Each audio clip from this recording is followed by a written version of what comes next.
for nursing. So today we are here to share you the information regarding about the nursing field. And let me introduce about our teams.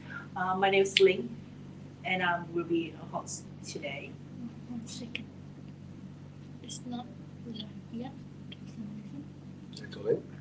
It's not live yet, so I need to. I can see this live on the left corner. Yeah, but it's not on But the it's not live Facebook yet. page yet. It's okay. No, it's okay. Okay. Hello everyone, welcome to our talk show called the OlymPR for nursing. So we are here today to share you all the information regarding to the nursing field. And just let me introduce about our team. My name is Ling, and I'm the host for today's event. And we have Johnny, he is the migration counselor. And we have the guest speaker, that Ling, she is the senior registered nurse, and she is working in Box Hill Hospital. And maybe we just leave like 2 or 3 minutes to wait for others to join with us, and we will start the live stream today. The information section. Yeah. Yes. So maybe we just share some information about the Okay. normal life, working life, to other like they can. So okay. So we as we talked before, right? So now the topic is conquer the OlymPR, but nowadays for nursing related occupations now, it's really not that hard to get PR. We all feel that, right? Even though the whole migration industry is desperate, right? Nursing is one of a kind. You still can get PR, like very easy. It's not OlymPR, okay? It is like Daniel Mountain, Yeah. okay? It's not really that hard to get.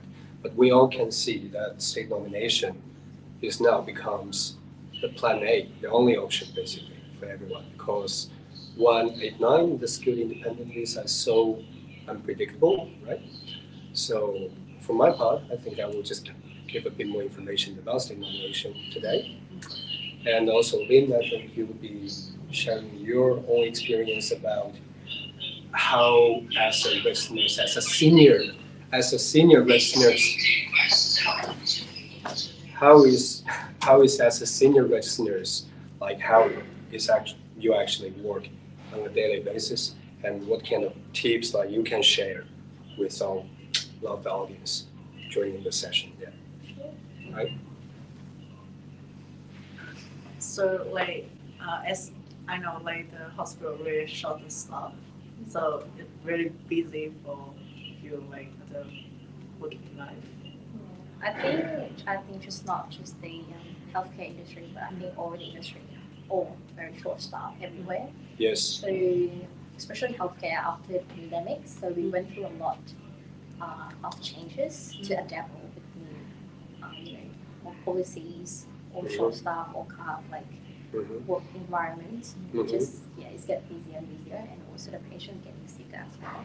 There's some maybe delay from not getting treatment from COVID because we have to Yeah, that's what I want to ask, because Yeah. it's what we're all off guard at the moment, right? But the cases are still high. Yeah. Yeah. The hospitalization rate is still high. Yeah, sure. But like now people can look after themselves at home. So Okay. those who are hospitalized now are really sick one that they need to be treatment and who need to be like interventions regarding to life threatening Situations, yeah. Yeah. So in our hospital, so we have to the whole level 9 will be dedicated to COVID wards. So there's like 1 and level 2, like about 4 bed currently. Okay.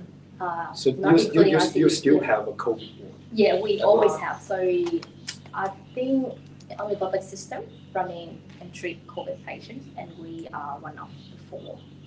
Box Hill, Alfred, Royal Melbourne, and one more hospital I can't remember, but like we are the designated hospital in the mainstream for COVID patients. So that's why all the COVID patients will need to come through to us instead of. Yeah, I went to the hospital to do PCR. Ah, really? And that I was a really long line. Yeah, it was. I didn't think that you did this, scrub for me, but Yeah. But the COVID patient is not really serious like before, right? Depends. So there'll be a lot of variants these days. So there was a hospital can be, had a comorbidity and complication before coming to hospital. And also there's waiting for car replacement is a complicated situation.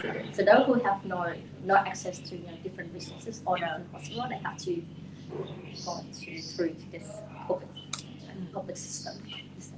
Because private patient, they're not gonna be accepted by to treat COVID. Okay. But that's why it's just like a whole cycle to setting patient. Right. Yeah. I don't think that, but probably only aged, senior people would have the need to go to the hospital to be hospitalized. Right? Yeah, most like above 65. About 65. 65 years old. Yeah. But we have a lot of young patients, young, 30 plus, 30 under 50 as well. I think was the second. Yeah. And has to go to the hospital. Yeah, true. What a shame. Yeah. Not It's only just no. I think that time when the vaccination wasn't that, big access, and they just have complications. Right. So shall we start? We have 5 people. We have 5. So then I think we should start. Yeah, maybe we should start. So firstly, I want to share with you guys that Johnny is the migration counselor, but especially he is specialized in nursing. For nursing, yeah. Yeah, so please don't miss this chance to give all the questions that you are concerned about. Ask me. So Okay, he will give you all the information that made you cannot find from others. And furthermore, if you have any concern about how to get the job after graduating from university, just ask Lynn. I believe that with 6 year working experience, she can give you guys really good advice. Yeah. Okay, so maybe just start from Johnny. Shall I just start? Can Okay. you just share us about the information about the shuttle staff in Australia currently, and the new policy and other information related to state nomination? Okay. So, Neil, do you want to change the slides Yep. for the audience, if you could, Yes. to the topics, to the nation is short-staffed, to that Yes. page. Okay. So, as we have discussed before, there are many signs now, actually. The whole nation is short-staffed, and all of the industries, they need to be, filled, all the places, right? There are many jobs available. So now, all the 500 visa holders, student visa holders, they can work unlimited hours now. And they even created a 408. They have created a visa pathway under 408, which is called pandemic screening. So no matter which what kind of job you have, as long as you have a job in Australia, you would be able to get, and it can also be a job offer, right, or a contract. Then you would be able to extend your visa for 6 months, right? And if you work as a registered nurse in the healthcare industry, not only, registered nurse, as long as you work in the healthcare industry, I think you would be able to, sorry about that. I think you would be able to sort of extend your visa for 1 year. So is that generous, right? So that's, next slide, please.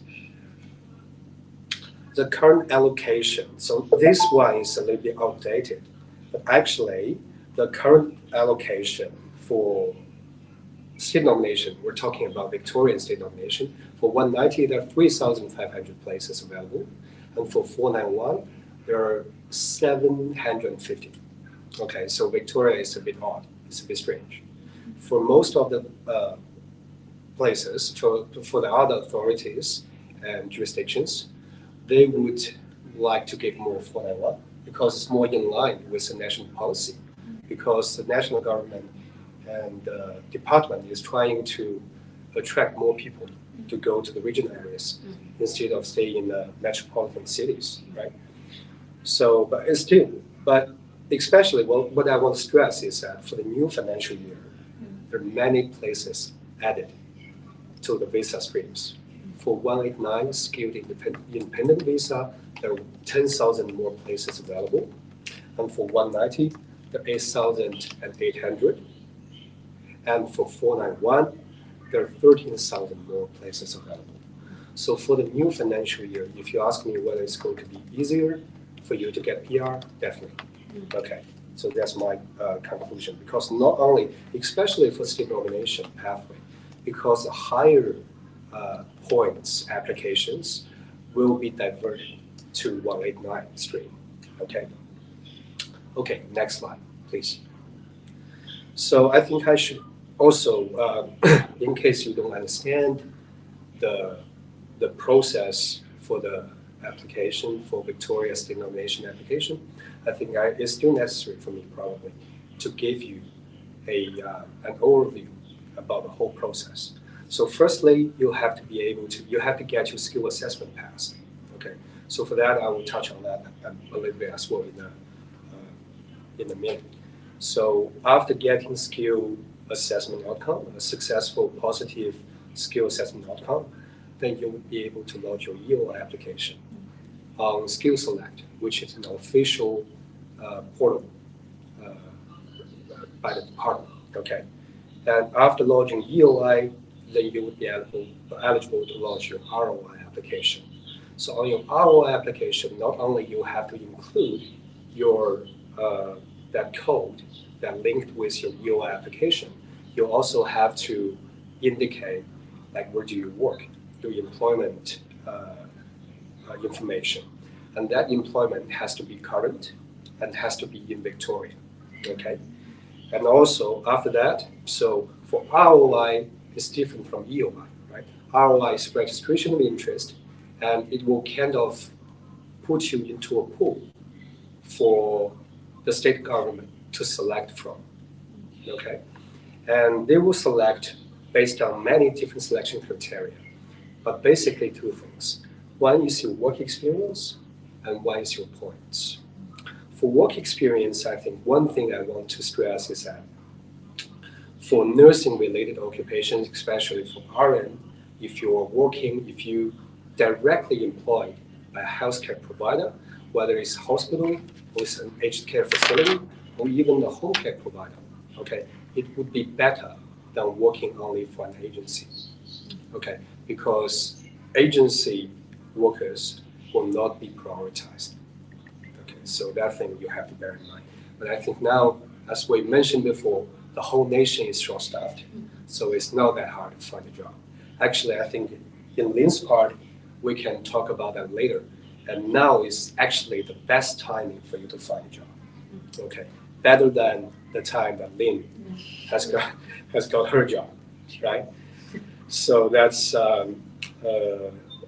basically the process. And once you get selected, once your ROI application is selected, you would be given the pathway, the opportunity to lodge the actual state nomination application. And that application is basically just verifying all the information you put in your EOI and your ROI.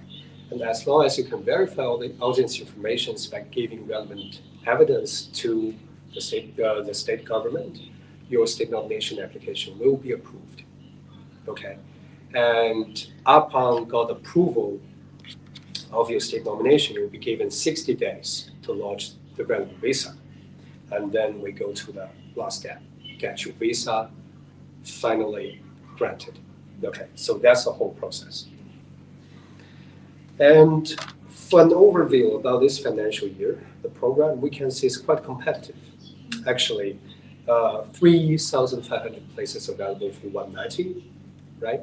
But they are, if you can see on the slide, there are 13,386 our application in the pool.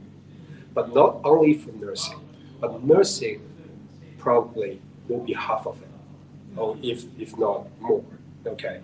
But what I'm trying to say is, actually, no, it's probably wrong. But nursing, I want to say, nursing is half of the places actually goes to nursing, okay?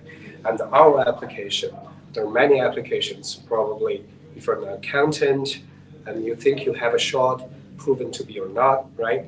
And you still want to try your luck, they won't stop you from doing it.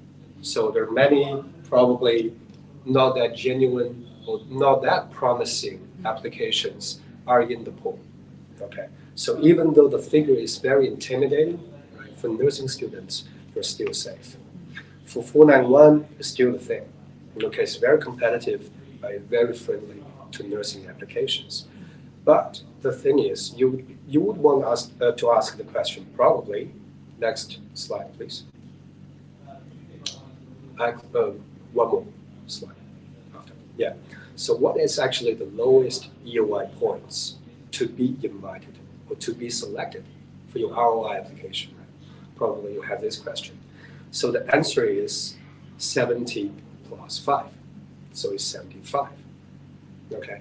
So if you're lower than that, you still have a chance, but you have to have relevant work experience for at least 3 years offshore. So you have to be able to claim that the employment points for your EOI, right? And if you could not, at least have 1 year onshore experience instead. If you don't have that, probably the chance is very low. But 70 plus 5 would be the point for you to obtain. As we have indicated that in the new financial year, as more places are available, right, probably the points will drop, just probably. But I would say to play safe, right? I would still recommend you to get this score in preparation, okay? So I think that's all I want to share, basically. There are many detailed information out there, okay? I think I would be able to answer your questions in the question session. I mean, especially the previous slide, please. Yeah, especially for NMAC skill assessment part, okay? And I think you are going to work as a registered nurse in the hospital setting, and you would be doubting that whether you can be assessed as aged care or not. Okay, so you still would be having a chance to do that, but how to do it, I will answer in the question session. Probably I can share a bit more. But now I think I shall pass the time to Lynn, our guest speaker. right, to our guest speaker, to give you a bit more information about how to get a job. Yeah. Right? So as information, like it could be really hard for you to find a job, say like 6 years ago after graduating. So can you please share like the tips to get the job and how you improve your working experience or like resume? Okay. So first thing first, so how to get a job these days. So back in my year, it was 5-6 years ago, it was very challenging for international students, especially for nursing students, to get a job. Yes. In hospital setting specifically. You can get a job in aged care kind of easy, but to be able to work in the hospital system is a different story. So you have to pass through the graduate program. So which unfortunately I could be able to get in because public system didn't take international student, only private setting they could take international student, but in selective criteria. So if you are best of luck. So unfortunately I couldn't get that. Okay, so but for now, so far from running to and met with all the students who they went to the placement, so there's more and more international nurses these days. They could be able to get a graduate program. So I think you would know more about graduate program than me, even though I knew the system and how to apply for it, but I wouldn't be eligible to apply for that back then. But but I just heard about it and then know how to apply for it instead of individually apply to them. So you can tell them more if you know. Yeah, about the graduate program, definitely. So for the graduate program, I think now it's much more easier than the time that you were in. Right? So now, before graduation, we know, well, probably Lynn knows that better, but I will correct me if I'm wrong. Okay. So before graduation, like 3 months before graduation, you would be able to launch your upper registration application, right? And you should do that as soon as possible, okay? Because you would be needing that registration to actually work as a registered nurse. I think but that should be very quick, right? Yeah. But for doing that, so you have to pass your English test as well. And English skill, I think, plays a vital role in seeking for a job. Right? I think it's just a big changing from my year now. It's now compulsory re-entry for the either ISO or PTE to get that. So I think Harvard older nursing students now they already have that. That's actually the prerequisite for entering that course. Same with myself. I was like, I graduated from VCE, so I got straight in with VCE. It's different to how you met the English exemption. So I sort of passed with my 5-year English skill. So I passed. But like for those who haven't been able to study high school, they even though they study, they still have to got that prerequisite as well, right? So that's the difference from now. So all you have to do English skills first come first. So how to get that even before you apply for grad, try to get that English in like midterm semester break. You need to get that in covered June or July before you have that semester break to actually get in. Because from September onward, you'll be very busy with all the applications. Graduate programs start to open about that time already. September. So have to always prepare beforehand. So if you ask me to give you a tip about how to get into GNP program, because I have many clients who are currently working as a participant in those programs across Victoria, because very surprisingly, Victoria is the only state that you can get into GNP that very easily. Compared to other jurisdictions, Victoria is the state. Many people coming from New South Wales, and from Queensland. I know Queensland's migration policy is desperate. Okay, but they find a job in Victoria and come here. And South Australia is very hard to get into GNP, probably because not too many people, but also Tasmania. Right? So GNP is now, I think, is very commonly,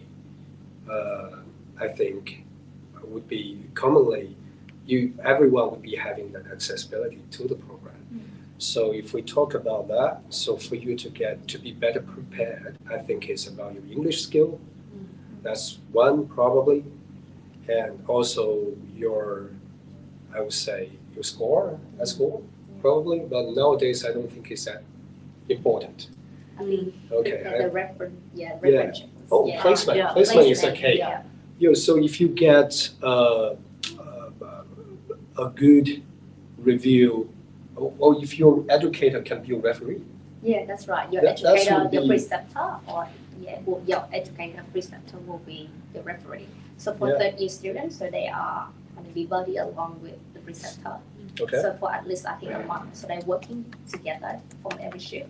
Okay. So they'll be the one. So they normally got 2 preceptors to be nominated as the referees. So that's where you got your resume prepared for that. So to reference. Okay. Lynn, do you have any questions to ask me?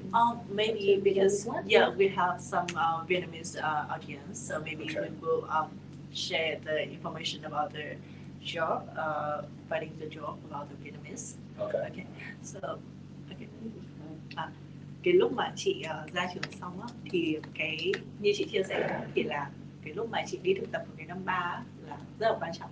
Thì cái lúc mà chị viết CV á, thì chị sẽ cho những cái thông tin gì vào cái resume. Thì bởi vì là các bạn ở đây là ý em nói là muốn sẽ apply cho grad program đúng không? Thì vì grad program là nó chỉ dựa trên cái thực tập của các em và kinh nghiệm học tập thôi, các em chưa có kinh nghiệm làm việc nhiều, hoặc là em có part-time job thì em có thể link cái phần đó vào và highlight những cái điểm mạnh điểm yếu của em, nhưng mà phải đi rõ ra là những cái placement là các em đã thực tập qua, và phải là make sure là em có được cái reference từ 2 cái người preceptor của các em. Chắc chắn là các em sẽ có 2 preceptor để mà được chọn, để mà các em khi mà em đi placement là luôn sẽ có 2 preceptor là người sẽ luôn giám sát các bạn trong cái quá trình đó. Thì em phải make sure là những cái người đó happy với cái performance của các em và hiểu rất rõ về em, để mà em có thể đưa thông tin của người đó và người ta chịu happy, để mà có thể là mình có cuộc interview thì người ta vẫn sẽ willing để mà nói những điều tốt của mình tốt nha em.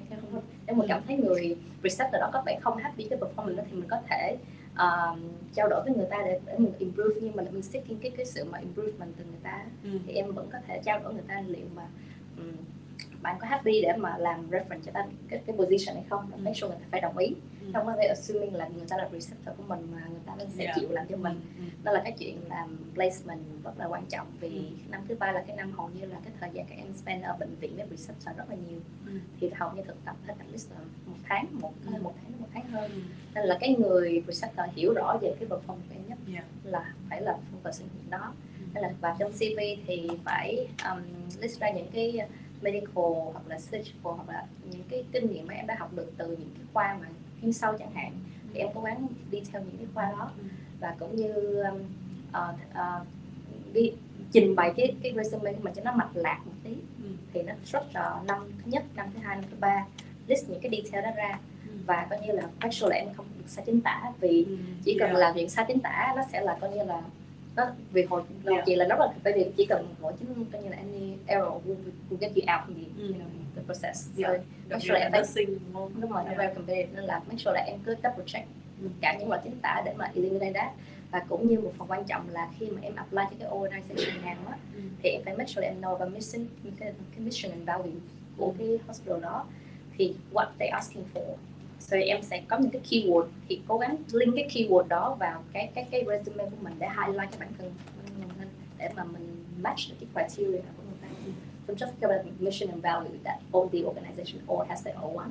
So they just have to try to highlight that and link their strength to match with the organization and why they choose them. So I think that's a cover letter. Yeah, in cover letter also you can link that up your industry that under your resume as well. But resume, keep it short. 2 pages will be enough. Yeah, 2 pages. I think for the resume and cover letter as well. The cover letter, I normally ask for just 1 page. Yeah, I think so. The cover letter. Make it short and clear. So, nếu mà giống như kiểu là khi mà cái lúc mà chị đi interview đó, thì cái hồi đấy là chị có interview nhiều chỗ không? Rất nhiều, và cũng là như là cái thư nhận được là từ chối nó nhiều hơn là được.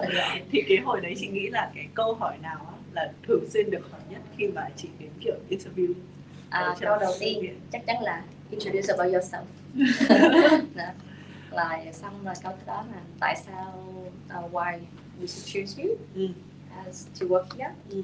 Thì như là as a student, why you think you can work for our organizations will be one of the questions for sure. And what are your strengths and weaknesses? So it will be all 3 questions that's commonly. That's the first.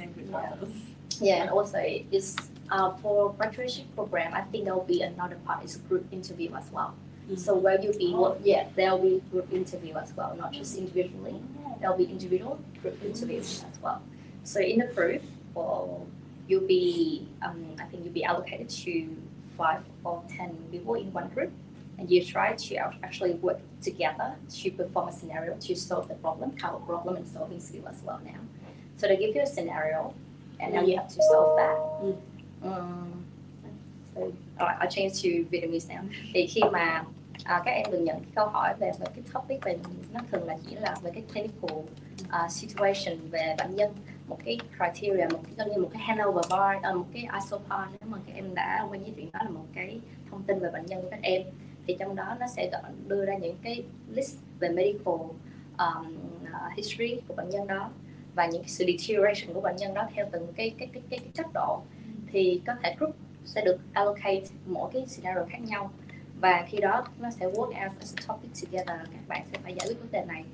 Cái focus bệnh án nào bạn sẽ nursing intervention đó, nói chung là nursing intervention nào các em sẽ phải đưa ra khi mà những cái người mà dám hội đồng người phỏng vấn người phỏng vấn hỏi các em, thì các em sẽ phải đưa ra cách giải quyết, nhưng mà as a group, so you should be involved in the group. So cái chuyện mà chị cảm thấy là cái điều này mà có thể các bạn học sinh Việt Nam nó hay thường là bị shy á, like international student as well, like they all shy to speak up, nhưng mà you have to speak up in the group.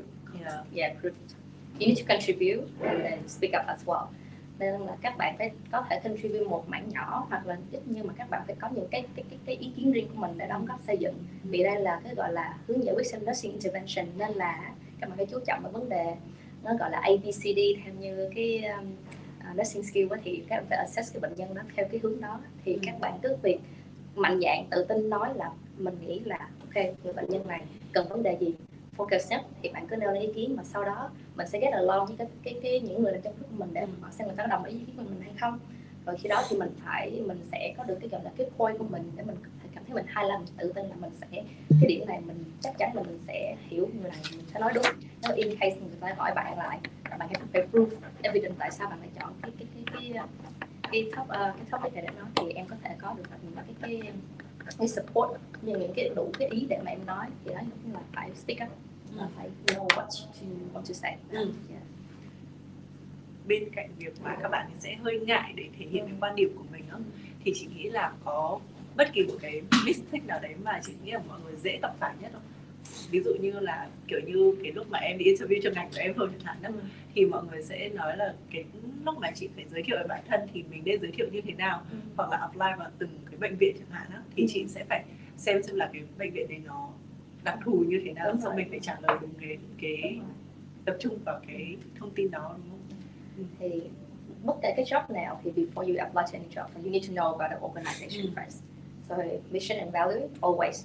Nên là khi mà em biết cái mission and value đó thì em có thể trước đó một ngày em trước khi apply cái resume, em chuẩn bị cho mình những cái criteria, em list em ra. Theo như chị thì chị sẽ list ra những cái mà cái mission and value của cái organization đó, rồi chị write down những cái điểm mạnh, điểm yếu của mình, và sẽ tự link. Nhưng mà mình tự linking nó phải có là nó là như thế này, em phải đưa được cái việc đọc, em link những hai cái với nhau, em có thể soạn cái script trước, vì hầu như là nó cũng là nó để hướng tới một cái topic là để làm delivery the best care to, hoặc là những cái gọi là excellence, hay là những cái gọi là it's all about the people that you care to. So you need to focus on that and your passion as well. So nó là cái passion của mình là gì, mình tại sao mình lại phù hợp với vị trí, nó là những cái personality của mình phù hợp, hay là do mình interest in to improve your skill or whatever. So là em phải focus những cái điểm đó từ bản thân em, và em cảm thấy mình biết rõ điểm mạnh của mình là gì. Và chỉ một tip cho những bạn international student là vì chúng ta international, we can speak different languages. So this is our strength. So always do that. So always the hospital will be asking for in any resume or any can click through all the checklist and say, can you speak another language? There is part of that. So Vietnamese, Mandarin, like you can speak a lot of languages. So just try to show it to them so that you can speak another languages as well. Because in Australia they'll be multicultural. So the patient not just Australian. So they come from a different country as well. So Italian, they all, and then the generation as well, they are like 65 years old, so they can't just speak mainstream English. So knowing another language will be beneficial for you. Okay. So now we have some questions from the audience. So the first question is for Johnny. So the first one, like which registered specialty is the best for state domination? Okay, which specialty is best? I cannot really tell which one is best, but I can tell you which one is the worst. No, the one that is worst is unitary, because we know unitary, the 5 eligible occupations there, right? Pediatrics, perioperative, mental health, critical care and emergency, and aged care, right? So for that pediatrics, I don't know, not many international students can really get into that ward. I think they're pretty much occupied by all the local students. It depends. Yeah, because right now the way, because you got to start here easier, so that's why there's more chance for the graduate students to get into the specialized ward now. And they can claim that experience during working as a graduate nurse under the ward to be your experience. So I met a lot of students this year that I've been working with, so they are claiming their experience to be under as a graduate nurse in the ward. As a graduate. They have rotations. They have rotations. Like normally rotation takes only 6 months. But you can ask actually the managers if you're okay or you are interested. No, you are interested, and you can ask them to come back. So it can be the whole year. The whole year. The rotation, so half and half. But like you can just wait for another, finish the second rotation, and you can ask to actually return back to the ward because they're really short. So if they already know you, it's easier for you to get in. So you can build up that application as well. And depending on how you are talking to your manager as well. So you can actually ask them to, kind of help you with assisting claiming the experience. Oh, great! It's good to know we still have that, flexibility. Yeah, it's But- just actually to make it 1 year is kind of hard, but I think maybe after that graduate year and you can ask to go back and they You can can actually go back. combine kind of. I see what you mean. Yeah. But for the audience question, right? For the which specific specialty is the best for migration, for getting state nomination? I would say, it's really hard to say. Pediatrics, I don't see many because we have dealt many applications, like more than 100 per year. Okay, so there are many aged care nurses got selected, quite a few. Okay, quite a few. Whether you work in a community setting, even as a case manager, and not even right, but under the definition of APRA, they're still performing RN duties, right? But the case manager, they still, can be selected. You work as a registered nurse, so you do home care, right? As a registered nurse, and you work at aged care facilities, or even if you work in hospital setting, okay, you can all be selected. So I think that's aged care. That is one of the I think the majority occupation that most of the people would be able to get, because that's occupation is the easiest to get. Because if you work in a hospital setting, you work in general medical, general surgical, you can only be assessed as medical or surgical, right? You cannot be assessed as critical care and emergency unless you work at cardiac unit, or probably you work in upper GI, upper gastrointestinal, right? So those really rapid, those really acute wards, right? And I think it really depends on whether it would be, you would be handling all this life-threatening, like rapid deterioration, that all these patients, you will have to make medical and get them to ICU. But if that's the case, probably you can be assessed as critical care, and also ED, ICU, and HDU. Okay. But apart from that, if you're working in general surgical, general medical, I think probably the only occupation you can get that would fall into the category of these 5 eligible occupations would be aged care. So that is why so many people are now holding the aged care skill assessment outcome. Okay, but you can still be selected. Critical care still, okay, but mental health, not that many. Yeah. Oh, I thought mental health would be the easiest to actually get. Yeah, no, but they're very strange, right? There's not many people apply to mental health, so that's why. Yeah. So they try to prioritize mental health. Yeah. We have got a mental health whose EOI score is 70 + 5 and haven't got invited yet. Yeah. Because they now are quite focusing on Aged care, ICU, critical care, ED and aged care, because I'm looking at the ED more. So Yeah. I will see that really short. So that's why they try to prioritize emergency and ICU. And also aged care. Yeah. Commonly, if you're a fresh graduate, I don't think they would put you into ED, right? So normally for fresh graduate, if you're lucky or your performance, I think normally second rotation you get into emergency at your second rotations. Okay. And then from that, there'll be, have you heard about a TSP, a transitional care program? Yeah, I know So that's kind of like specialized for those who want to study specialized. So the graduate tend to be applying the TSP after that graduate. And it's 6 months, in 6 months as well. So that's why you can claim the experience from your 6 months there and 6 months for your TSP. So they'll combine 1 year. And that transition program not only open to the graduates, right? They're also open to the people to the people who already got experience. who work at aged care facilities, probably, and they want to get into hospital setting. Yeah, but So it's they can different stories. So they prioritize to internal application more. Okay. But for alternate, it can be more selective. Those who are have higher skill want to come back. But for TSP, it's like more acute. So aged care tends to be hard to get in. They need to get through some different program. So far, I know. Yeah.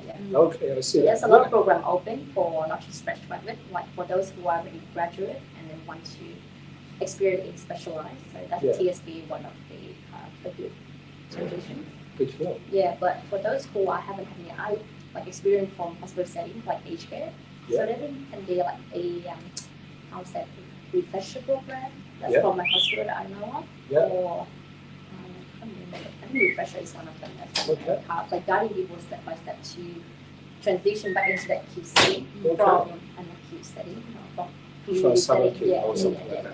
I see that. That's very good to know. And for that, sorry, I have to probably add on a little bit one point about that. So I got many of my clients and some prospective clients ask me this question, like, do I have to choose once I get to get into GMP, once I get an offer, should I take it? Okay, because there are rumors like only aged care, this specialty will be prioritized over others. Okay, and I can tell you no, even though that's the truth, even though the rumor is true. Okay, so you can still be assessed as aged care working in the hospital setting. So GMP is a very good opportunity for you to catch, and it will lay a solid foundation, right, for you further professional development. So I would highly recommend you, if you have an offer, go take it. Okay, don't instead go to an aged care facility and just for the sake of getting your skill assessment outcome. No, right? So if you get GMP offer, take it. And even if you work in the general medical world, like not because once NGANH be considering whether they should give you this aged care skill assessment outcome, because they still think this is sort of like a professional authority endorsement, right? So they don't tend to give that easily, right? But when they consider this, they will take the aged patients proportion into consideration, like how many aged patients are ward, okay? And if that is over half, you will be safe, okay? And most of the hospital would be, right? Yeah. And also even in the general medical setting, and also whether you will be providing like activities of daily living, this kind of care to them. I think in surgical wards probably ADLs are not that many, right? But in general medical, still you can, right? And also the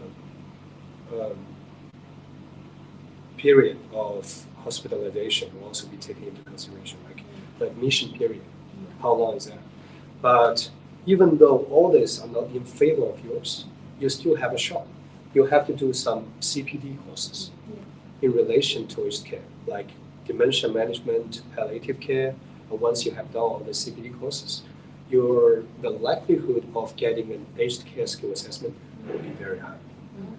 Okay, because it's not like critical care. Yep. So like if NGANH give you this endorsement and that you fail, it will affect someone's life safety, right? But aged care is more like they probably tend to be more easygoing on this specialty. Yeah. So that's just some information that I will share. Yeah. Plenty of things related. I thought it would be hard to claim if you're working in aged care, or you claim the experience that you have working in aged care. You can claim in a hospital. Yes. I can tell Chinh that will be definitely. And rehabilitation. And rehab. Yeah. That's right. Okay, and we have the next question. Like, with your experience, like currently, did you feel that it's hard to find the job at the moment? Chị trả lời câu hỏi là tiếng Việt đi ha, cho bạn nào mới vừa hỏi đây ha. Thì bây giờ theo như chị thấy job rất là nhiều, rất nhiều, nên là chị không nghĩ là sẽ khó nếu như các em chịu đầu tư thời gian cũng như là lọc cái CV của mình, và quan trọng là các em muốn đi làm ở đâu. Aged care luôn là một cái gọi là high demand, cần bệnh viện cũng vậy. Nhưng mà bệnh viện chỉ khó một cái là vì hầu như là phải có kinh nghiệm thì người ta sẽ mới nhận. Nhưng mà các em cũng đừng có ngại khi mà em có thể apply through agency để mà các em có thể có được những cái experience từ bệnh viện chẳng hạn. Nên là job rất là nhiều. Just one question I have to ask Johnny. So if they apply throughout like an agency, nursing agency, and they claim experience, because that's how I claim my experience back in the day. So is it still applicable these days? Right? Yeah, definitely. Yeah. That's still valid. So as long as it can be multiple employers. Yeah. Okay. That's right. And as long as you can get, and it doesn't have to be continuous. Yep. It can be gaps in between. as long as you can accumulate, like you can make sure that at least 52 weeks, and in these weeks, for each of these weeks, right, you work hours is at least 20 hours. Dạ. Right, you will be meeting the requirement. Đúng rồi, cho người nói thì với như thời điểm của chị là gần 6 năm trước thì cái việc mà xin việc làm nó còn khó hơn, bởi vì khi nào các em có PR rồi thì các em mới xin được job. Nhưng bây giờ chỉ cần các em làm bây giờ việc rất nhiều nên là các em có ngại là thử sức mình ở cả việc casual lẫn part time, em có thể làm nhiều nơi cùng một lúc. Thì cái đó em sẽ tự biết, em sẽ chắc chắn là chị không nghĩ là em sẽ không có việc đâu. Quan trọng là em có muốn làm cái việc đó hay không thôi. Tại vì là em nghĩ là dù là nó nhiều job đi chăng nữa mà mình vẫn phải đầu tư cho cái việc là xin việc đó.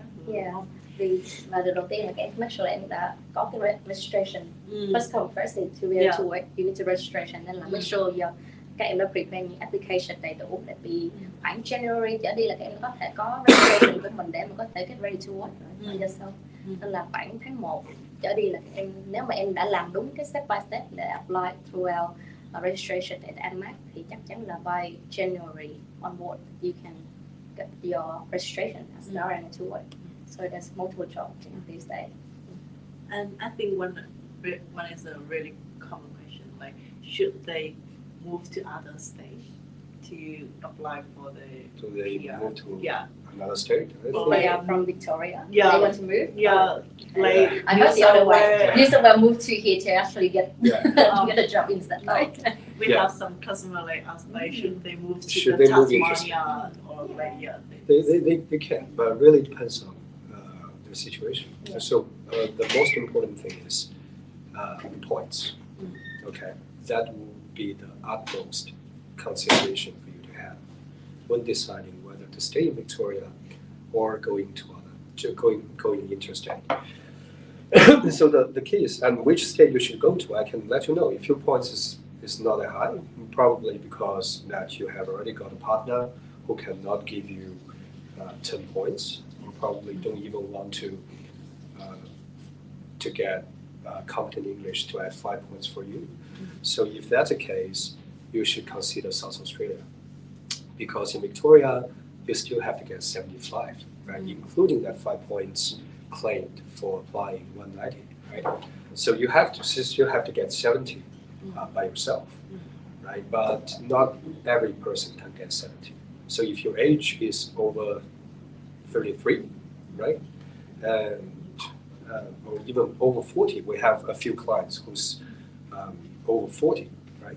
And your partner probably won't be able to add any points on you, and probably your English is a bit hard to get a little bit higher to 79 to get to the superior level, and you're reluctant to take CCL, Credential Community Language Test. You say, here's my point, like 60, it is what it is, and I want to get 190, I want to get PR, 1 star.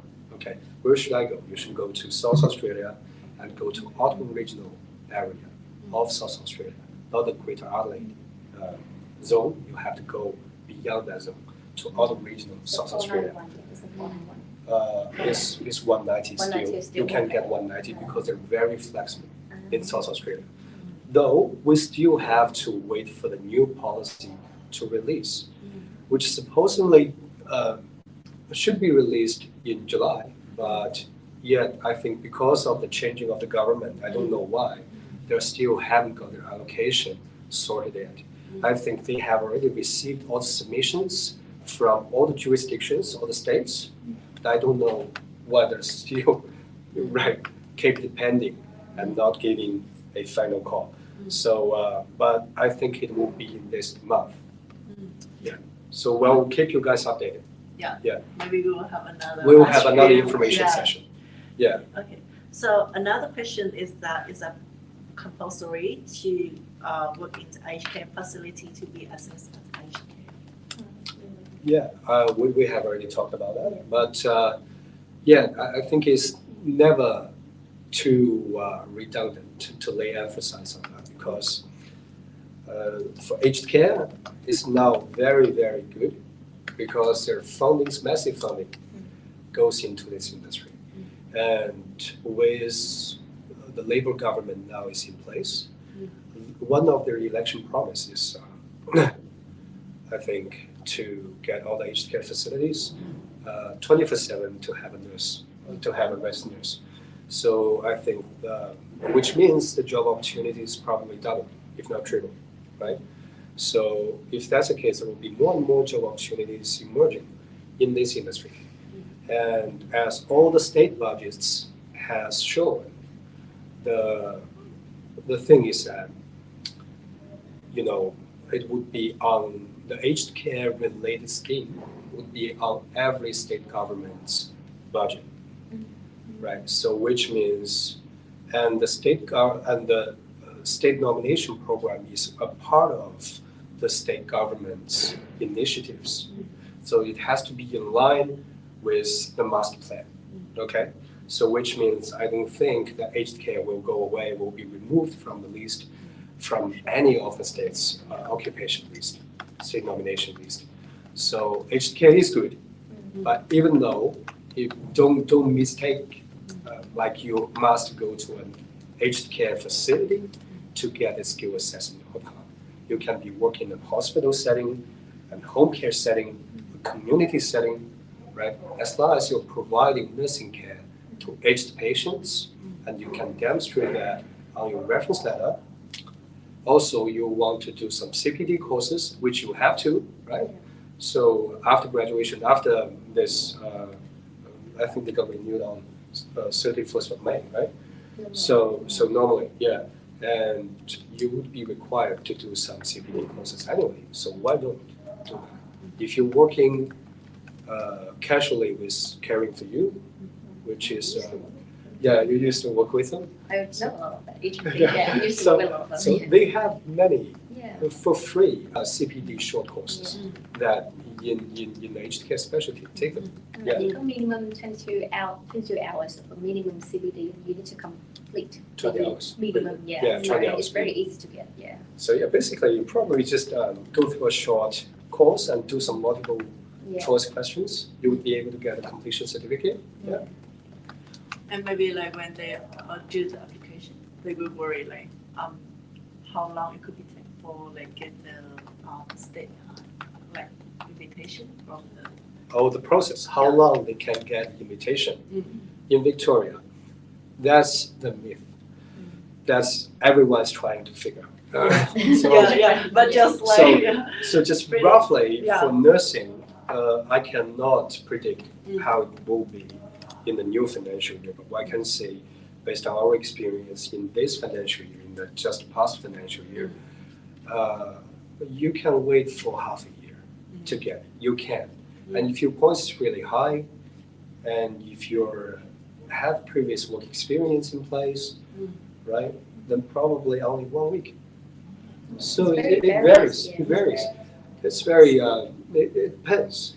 I can say, no matter what, when I can give you a certain answer, you would be getting a feedback, whether you will be invited or not by the end of the financial year. So it's 1 year. Okay, but hopefully, if you want to try, if you can try harder to obtain more points, right, and find a reliable agent to deal your case, right. So I think that will, to some extent, accelerate the whole process. Yeah. Okay. So with Ling, like, did you have any like memorable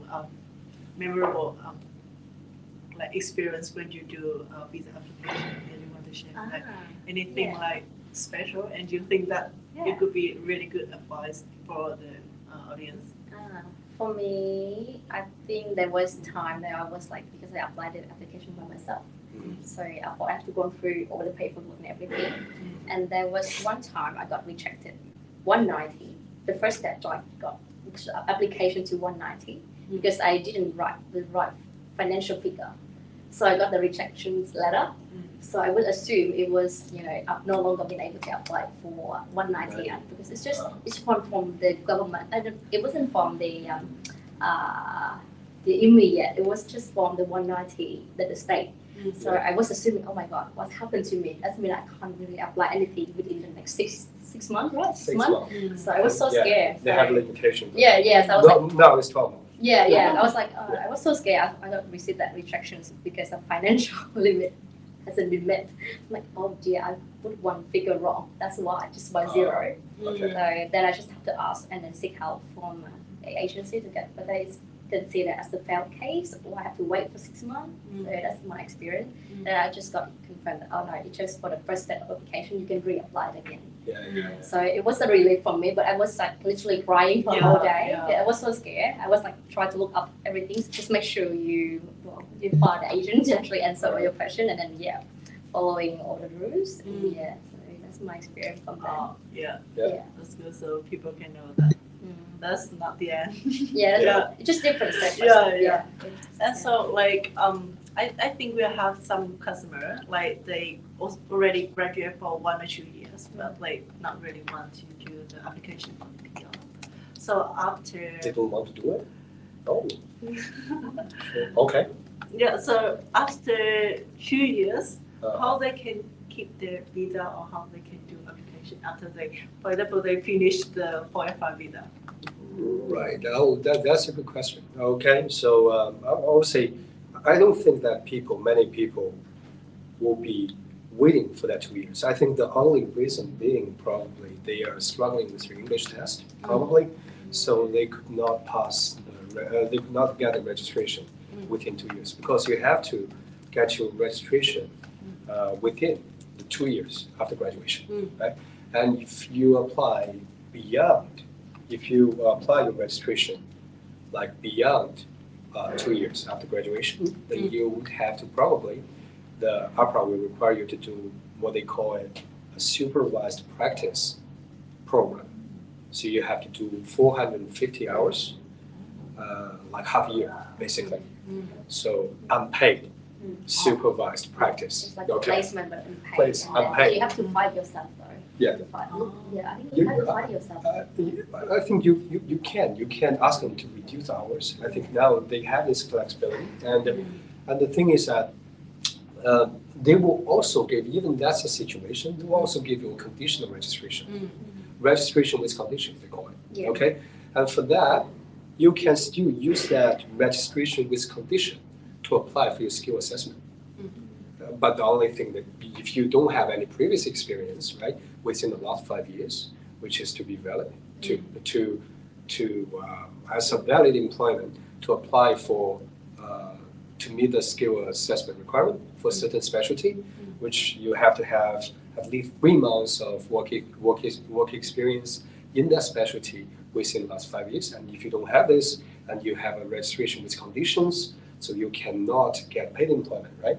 So basically, the only option for you to do would be the NGANH skill assessment application. So NGANH stands for not elsewhere classified. Okay, so that's a brief explanation. So if you don't understand it, always feel back to ask me, after this information session. But back to your question, what if you are having problem with extending your visa? Well, your visa is about to expire. I can understand that, right? So if that's the case, you can always go to, now we still have 408, but we have already explained. Like if you have, if you're working currently in the health industry in Victoria, not necessarily that you have to work as a registered nurse. Even if you work in the PCA, as a PCA or AIN, personal care assistant, you can still get 1 year visa extension. Okay, so that's the thing. And also 485, right? And 407, if you have already got 1 year experience. There are many visa options. So which means what I'm trying to say is that probably the time is limited, so I cannot expand too much. But definitely you will be having a solution. Yeah. Another question. Học bổ túc qua bên được học cấp 3 không ạ? Theo em hiểu là học bổ túc cũng là một chương trình để học cấp 3 đúng không? Nó giống như học cấp 3 ở Việt Nam đúng không? Tại cái này thì là cái bằng bổ túc, thì theo chị hiểu là ở Việt Nam thay vì là em học từ cấp 2 lên đến chương trình cấp 3 ở Việt Nam thì các em sẽ học qua trường bổ túc. Thì sau khi đấy thì em vẫn có bằng tốt nghiệp. Thì chị không nghĩ là nếu mà cái bằng đấy nó tương đương với bằng cấp 3 thì em sẽ không có qua đây học cấp 3 nữa. Em chỉ sau khi mà em đã có bằng tốt nghiệp rồi em sẽ không học cấp 3 nữa. Mà em sẽ phải học lên ví dụ như là certificate cho những cái học nghề, học ngành, hoặc là certificate hoặc là diploma. Okay, there's a question for the school application. Oh, for school application. Okay. So maybe I have one question for you. Compared with my disclaimers when you study and after you go to the hospital, is there any like mistake that we need to avoid, or any like it's really big difference between placement and working in the real hospital? Of course. Em hỏi câu hỏi tiếng Việt các bạn như thì ý em là ví dụ như là trong cái quá trình mình học á, thì mình có đi thực tập. Thì nhưng mà đến lúc mà mình đi làm thì đến lúc mà ra đi làm á, thì cái sự khác biệt lớn nhất là gì, rồi là có những cái lỗi sai nào khi mà chị đi thực tập á, chị sẽ không gặp phải, nhưng mà tự nhiên đến lúc mà mình đi ra làm á, thì xong mình gặp phải nó, mình sẽ nghĩ là kiểu tại sao nó lại xảy ra, giống kiểu đó là một cái gì đấy mà mình không ngờ đến. Nó không phải là mình không có mình không biết đến nó, mà kiểu chỉ áp lực hay là một cái gì đấy yếu ở bên ngoài mà sẽ làm chị có cái sai sót phải không? Thì khi mà em đi thực tập với em là một cái người đi làm chắc chắn nó sẽ rất là khác nhau, bởi vì thực tập em là người đang còn được training, còn được hướng dẫn, nên là em có quyền được thắc mắc, được hỏi, và nếu như em làm không đúng thì vẫn sẽ có người correct, và sẽ có người giám sát em, tại vì mọi những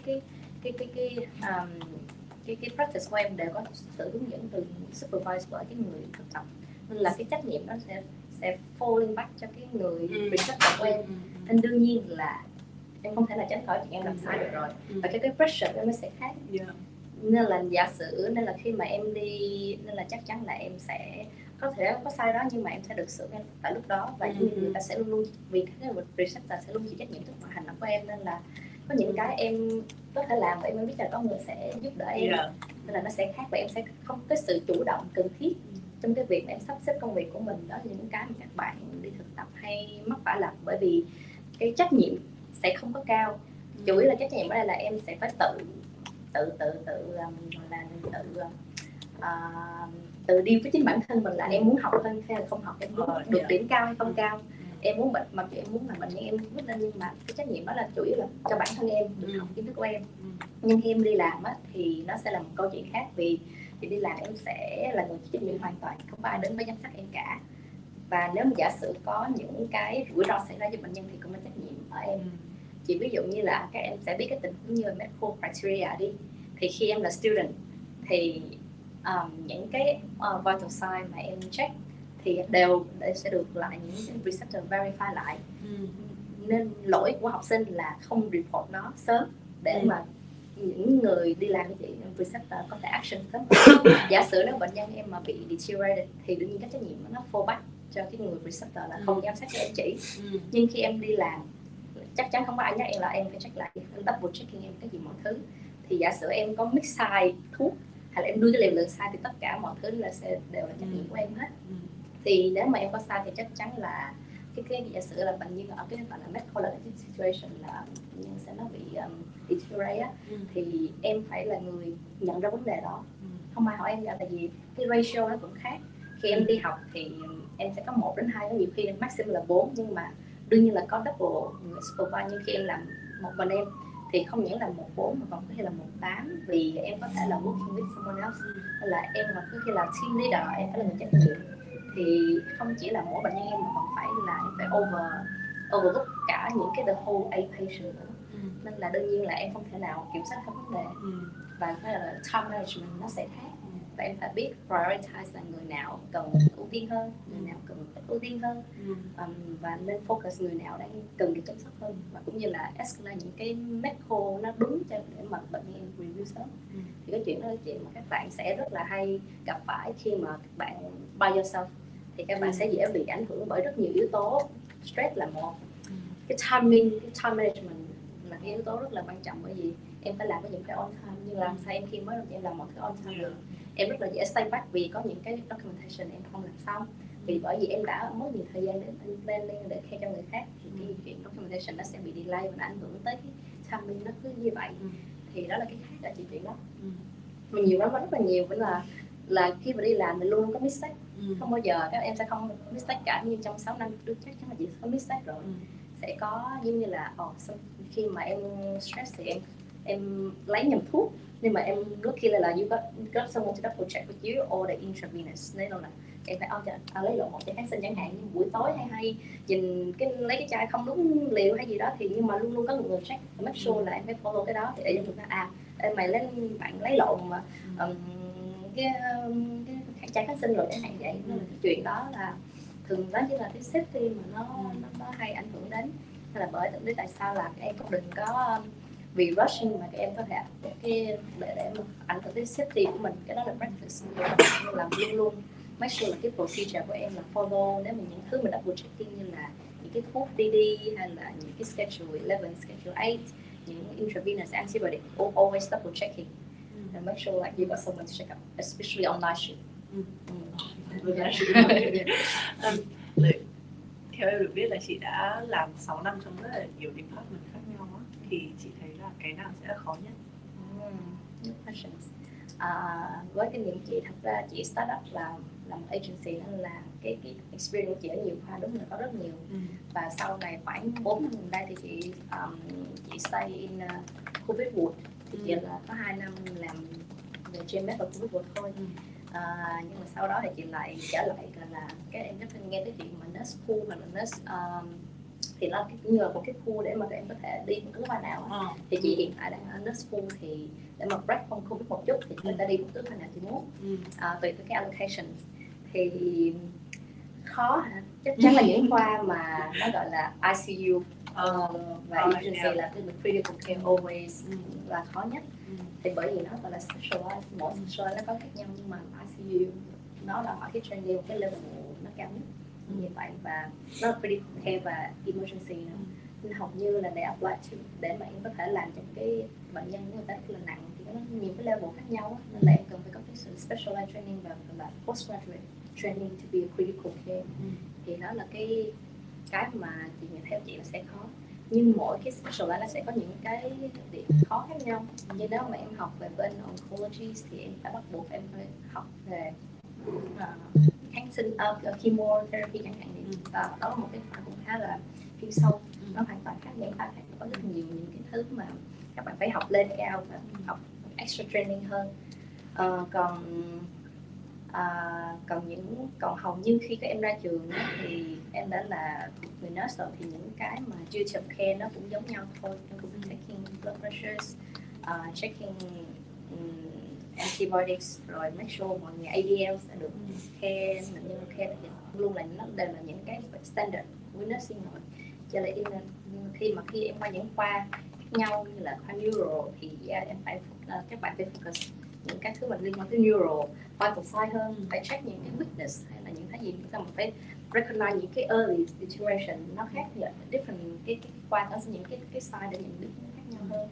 Rồi surgical thì các bạn sẽ phải tập làm quen nhiều với những cái sử dụng những cái hậu phẫu, thì có những cái complication nó rất là nhanh đó. Thì nó sẽ là cái rất là interesting nếu như là em có những cái trải nghiệm nhiều khác nhau. Nên là nếu các bạn đang băn khoăn là không biết chọn nào, các bạn có thể join cái pool để mà các bạn có thể trải nghiệm. Chỉ là nếu mà có thể là rất là khó cho các bạn student mới vừa ra xong thì nó sẽ hơi bị overwhelmed. Nhưng mà em không biết là em sẽ làm ở đâu, hơi overwhelmed. Nhưng một khi mà các bạn đã làm quen được những cái gọi là những cái gọi là standard của nursing rồi, thì cái chuyện mà khi em nếu cái khoa này cũng có thể làm được, thì là cái chuyện khi đó các bạn những bạn chưa muốn biết là mình sẽ specialize in which wood, các bạn có thể join cái pool để các bạn figure out là các bạn feel comfy ở những khoa nào. Em nghĩ là một câu hỏi rất là nhiều bạn đang thắc mắc, nghĩa là các bạn ra trường các bạn không có làm trong mảng HK, nhưng mà vì các bạn là muốn apply PR đi thì các bạn sẽ phải vào HK trong 3 tháng. Nhưng mà các bạn lo là đến lúc mà khi mà bạn làm HK rồi bạn quay lại những cái department khác thì cái experience của bạn ấy sẽ kiểu bị mất đi, ví dụ như là thuốc rồi là làm cái này cái kia. Thì cái lời khuyên nào của chị cho các bạn ấy không? Ý là chị, nếu mà bản thân chị thì chị sẽ ưu tiên cho việc là ok cố gắng move để lấy PR rồi sau đấy quay lại, hay là như thế nào? Thì đó là theo kinh nghiệm và từ bản thân chị nha. Thật ra thì như các chị ngày xưa thì vì là chị không có grad year và như là PR của chị là sau khi chị có kinh nghiệm ở trường thì chị đã từng có kinh nghiệm HK làm as a PCA rồi, chị cũng từng làm trong HK khoảng 3 năm khi mà chị đang đi học rồi, nên là chị đã đủ tự tin để làm trong HK. Nhưng có một cái rào cản là HK, nếu như em các bạn khi làm HK quá lâu các bạn sẽ quên những cái practice ở những cái bệnh viện thì nó sẽ khiến các bạn phải chần chừ để apply thì cái tip của chị là nếu mà các bạn struggle về chuyện finance và cũng apply, các bạn hãy giữ HK. Các bạn có thể làm casual, chọn làm casual as của agency hoặc là casual của cái application nào. Nếu các bạn tự tin được thì các bạn cứ việc apply casual ở những cái bệnh viện, thì khi đó thì casual đó sẽ giúp các bạn get into cái hospital setting á, cái acute setting, nó sẽ khiến các bạn đỡ cảm thấy bị stress hơn. Hoặc là nếu các bạn chịu khó thì thường á, có mỗi cái organization nó sẽ có những cái program mà nó như là chị đã từng mention là có những gọi là refresher program, TSP program. Thì những cái program đó nó sẽ giúp cho nó có target cho những cái group của những người mà đã từng là ở aged care quá lâu, hoặc là người ta đã maternity leave quá lâu, người ta không trở lại setting đó, nó sẽ giúp người ta là convert cái experience trong bệnh viện khoảng 3 months gì đó.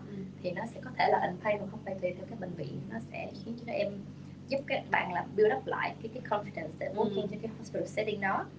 Thì always keep checking up on the website, là always job để là casual job, là những cái position như là cái program, study program nó sẽ provide cái training như vậy để các bạn có để dạy lại các bạn học như là những cái setting của bệnh viện, và cũng như là sẽ có một supervisor để mà khiến các bạn tự tin hơn.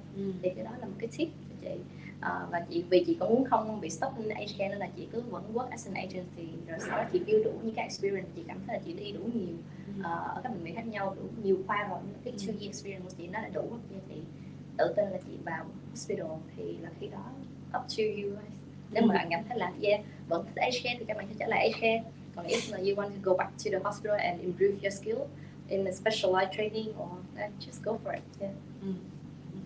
Em nghĩ là cái câu trả lời đấy rất là kiểu sẽ giúp cho các bạn được gọi là giải tỏa. Tại vì rất là nhiều bạn sẽ rất là lo là nếu mà các bạn ý chuyển qua bên HK thì nó sẽ rất là khó. Thì các bạn các bạn rất là kiểu bị gọi là lấn cấn trong việc chuyển đó, và các bạn cũng sẽ sợ là ok bây giờ đi move từ HK thì dễ, nhưng mà từ HK. Yes, that's right. Nên là lời khuyên của chị là dù là HK good demand, nhưng mà các bạn cũng nên consider là có thể là backup ở một casual job as an acute setting to help yourself to consolidate that skill.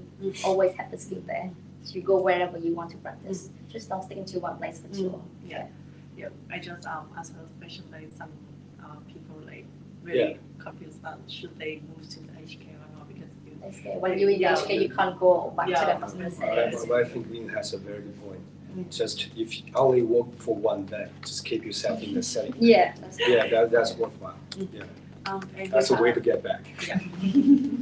And we have another question maybe for Johnny. Did you have any tips for AFAM registration? For AFAM registration, any tips? Yeah. So it's basically about your situation. So if you did you do your high school here? Yeah. Or have you have done your high school here? Yeah. Okay. So if that's the case, after high school, you have to make sure there is no gaps in between. So APRA is very. Also, I should not bad mouthing.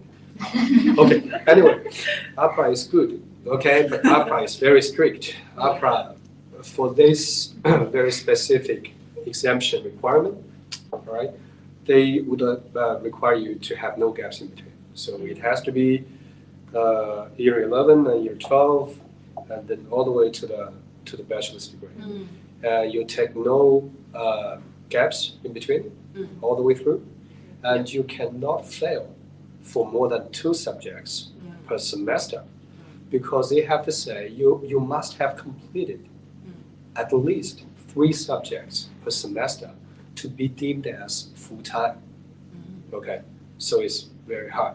to understand why they do this. But yeah, so that's basically the requirement. Sense of me, yeah, makes sense. Okay, so make sure you do that, right? So you can skip that English requirement. But okay, as if you still would be considering immigrate to Australia, no matter what, the language is unavoidable.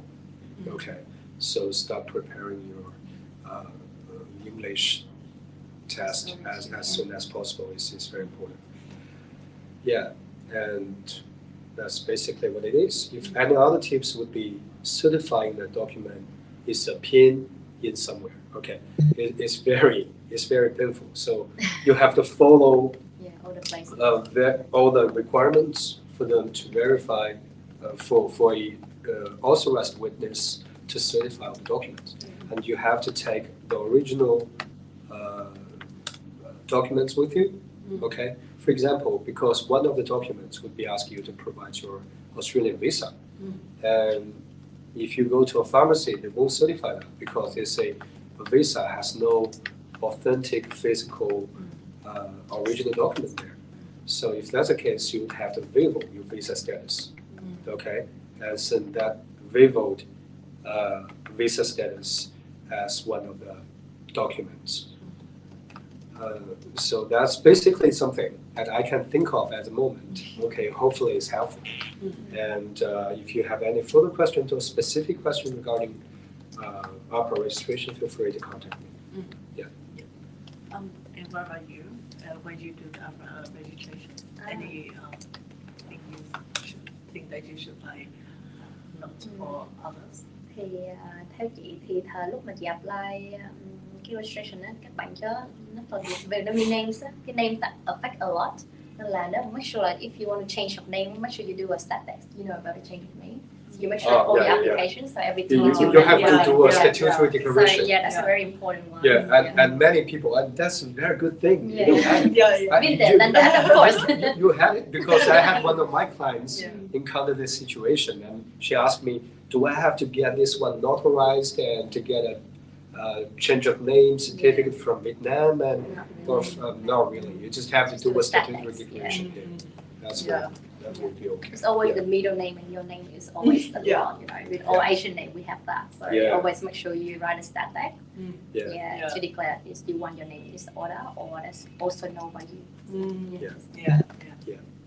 Okay, and we have another question. Which RN specialty is best for We want to reflection. You just won't give up, wouldn't you? Okay, if you let me to say, so 𝐻𝐶 is one of the, it is very good. But if you get into GMP or get into a hospital, right? If you have rotations, I would say, right? If you can be rotated to upper GI or to renal and vascular, right? Not oncology. Oncology you cannot be assessed as critical care. Very low chance because as a new grad, you won't be able to allow to perform chemotherapy. Okay, so because of that, I don't think you can be assessed as critical care. But for cardiac unit and for upper GI, for renal and vascular, the three specialties would be, out of all these surgical wards, would be the easiest and most promising ones to be assessed as acute care and critical care. And also peri-operative, if you work in the recovery room, you can also be assessed as peri-op, not necessarily in the operating theater. So that's what I can think of. And mental health, not many people. I think Eastern Health have a little bit of places for that, but that's not commonly applied to everyone. And pediatrics also not. So aged care, peri-op, and critical care. And also one more thing I would like to let you know. For peri-op, it's also very good. Many registered peri-operative nurses got selected for the last financial year. And even though you work in the medical center, you can still be assessed as peri-operative nurse. You know that? That's very because all the duties you perform basically are the same. So you but you have to make sure that medical center is big enough to operate some minor procedures. They call it. Yeah, that minor procedures like a lung excision, something like that. Okay, so that's also can be considered as parallel if you are in that situation. So basically, which one is the best? I cannot give you an answer, but critical care, critical care, aged care, or peri-op would be okay. Yeah. Right? We should pin the answer. That is one great answer. Yes. Great answer. Yes, I will say it again. Yes, you can be assessed as that. And for all the details, I think I will not repeat here, right? And if you want to get to know why, as you probably think it's a bit odd, why that our work in hospital setting can be assessed as aged care, you can always come and ask me for further consultation. Okay? Yeah. And Johnny, with like I know that you do a lot of application for the nursing. So did you have any like the most common mistake that applicant that they will make? Yeah. There are many mistakes they will make. So I will answer your question this way. So not many agents out there, I should not say that, but nursing is not a majority. It's not a what we say mainstream occupation because mainly only ladies I think would tend to do the course, right? And I think and they only and the intake I think only one time per year for most of the universities because it will include replacement, right? So if that's the case, I think I can tell you this. I have extensive experience in handling nursing cases, and I specialize in this. We're like a boutique agent. We don't do many like accountants on those applications. We focus on nursing, and because of that, I can give you advice that would let you fit in your personal situation to avoid all the traps that you may encounter if you do it by yourself. Yeah. So that's what I can say. Yeah. Okay, so it's All right. a little bit tricky if they do the application by themselves, right? Yes, sometimes. Depends on your situation. If it's straightforward, then it's straightforward. Yeah, then it's very straightforward. Yeah. If it is complicated, especially if you have experience in your home country, that can be very tricky. Yeah. To do the skill assessment, to convert. To do the skill assessment, you have to do what they call the certificate of standing, all this, and that has to be in line with your IMAX skill assessment if you want to use this work experience to pass a certain specialty related skill assessment. So that's the thing. So maybe the next question is for our guest speaker. What is your working life in Boxing Hospital? Hospital thì như thế nào? Em muốn target vấn đề gì thì Boxing Hospital là một trong những là hospital lớn nhất ở vùng East, nó là lớn nhất của Eastern Health. Thì đương nhiên là nó sẽ focus ở cái Eastern area. Thì làm Boxing Hospital có lợi thế là em sẽ được học về, em sẽ hầu như tất cả đều là computer based, gọi là EMR, tất cả những cái gọi là all the body medication and everything, all the paperwork is all computer based. Yeah, so that's why it's a bit different. Nhưng mà hầu như bây giờ những cái organization khác cũng đang converting into computer based rồi, nên là cái chuyện học EMR là một cái phần bắt buộc ở Boxing Hospital. Thì là Boxing Hospital như thế nào? Thì nó là một trải nghiệm so far so good và cũng là sẽ một cái experience cho em nếu em muốn deal with COVID patients. So we are one of the main center for COVID patients. If you want to join in the team, so it'll be level 9 for you to apply. So we are needing staff. I'm just advertising for my like all my friends now. So yeah. Và Boxing cũng cũng là một cái bệnh viện tuyến đầu, cũng luôn khá là busy, kể cả emergency lẫn những cái khoa khác. Vậy đó thì chị có thể trả lời thêm. Hiện tại là chị đã làm ở Boxing Hospital bao nhiêu lâu? Là khoảng hơn 3 năm rưỡi, 4 năm. Senior staff. Chưa hỏi là middle. Middle. Okay. I think we have another question. How to secure a grad program offer before graduation? Maybe this To question. secure grad program offer before graduation, you can only increase the chances of getting it. So you have to, I think we have talked about it, right? You have to prepare English beforehand, and you have to do research. Okay, you have to do research. You have to launch as many applications as possible, and I believe Lynn has also mentioned you have to cater your cover letter to their missions and goals, right? You have to make it. You have to customize, right, your cover letter and your CV, because in your CV, that will be for you to highlight like your past experience, basically your replacement experience, like in which ward. If you're applying for a certain ward, right, you have to link your CV to that position. So I think for you to, that's my advice I can give. But for you to start, you'll have to do your research, and you have to know when the graduate program will open, and start from there. And start from there. There are many different graduate programs. Like for private hospitals, what I know of, Cabrini, I think they offer many places, right? So you can start from there and check. And all the public hospitals, I think, Monash Health, right? Go from there to get their application open date and launch the applications. So maybe I think we just answer a little, pretty much question from our audience, and because the time is limited, so maybe it could be the last question. And yeah, thank you for all audience, and thank you for the guest speaker and Johnny.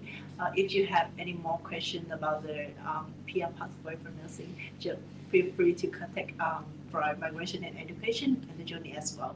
We always be here to support you. And yeah, hope you will have a good night. Have a good evening. Okay. And thank you for joining us and listening to all the content there. Yeah, thank you. Thank you. Thank you.